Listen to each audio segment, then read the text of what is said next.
বিশ্বের পর্যটনের অন্যতম আকর্ষণীয় সিটি দুবাইয়ে রমজানের আমেজ।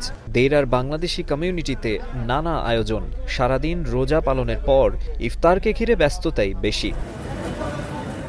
মনপুরা, ব্রেকফাস্ট, ঢাকা দরবারের মতো বেশ কিছু বাংলাদেশি মালিকানাধীন রেস্টুরেন্ট রয়েছে দেইরা এলাকায়।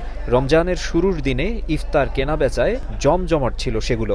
স্পেশাল একটা বিফ হান্ডি অ্যাড হয়েছে, আর স্পেশাল একটা বিয়ে বাড়ি প্যাকেজ অ্যাড হয়েছে রমজান উপলক্ষে। চানাচুর আছে, সমোসা আছে, পেঁয়াজু আছে, আলু চপ আছে, বেগুনি আছে, মরিচা আছে, তারপরে কাবাব আছে, মোরগ পোলাও আছে, বিরিয়ানি আছে, mutton biryani, chicken biryani, chicken চাপ আছে, চিকেন শর্মা আছে, চিকেনের স্টিক আছে।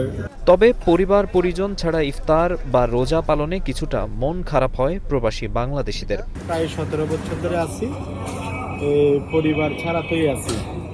তো প্রথম খুব খারাপ লাগতো, এখন একটু মোটামুটি হচ্ছে আর কি, ইজি হয়ে গেছে। পরিবার ছাড়া প্রথম ইফতার লাগছে তো আমাদের ভালো তো লাগতেছে না, যেহেতু আমরা আমাদের পরিবার পরিজন সবাইকে দেশে রেখে এখানে আসছি, তো ভালো লাগতেছে না। তারপরে করতে হবে, এখানে আমার বাইরে আছে, ভাই ব্রাদার আছে, বন্ধু বান্ধব আছে, সবাইকে নিয়ে ইফতার করবো। বাংলাদেশের চেয়ে একদিন আগে সংযুক্ত আরব আমিরাতে শুরু হয় রমজানের আনুষ্ঠানিকতা।